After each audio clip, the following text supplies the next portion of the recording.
This is just a short one. What is a denotation and what is a connotation? What's the difference?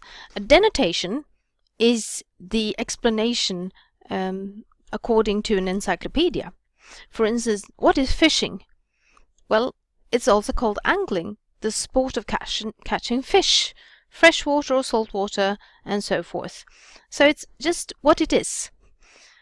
And then we have the connotation, and that is what we think about when we hear a word. What do you think about fishing? Is it a cozy thing with your family and friends?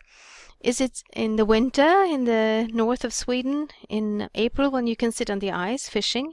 Or do you think a fisherman that takes out all the fish in the oceans? Or we have the connotation where we view the world differently, and this causes a lot of problems actually in the society. So when we speak, we need to think about this. If you say candy to a child, oh, fantastic. But if you say candy to the dentist, he knows that the candy, the sugar, will destroy our teeth. So for him or her, it's not that positive. So this is something we need to keep in mind when we have a speech or when we write something.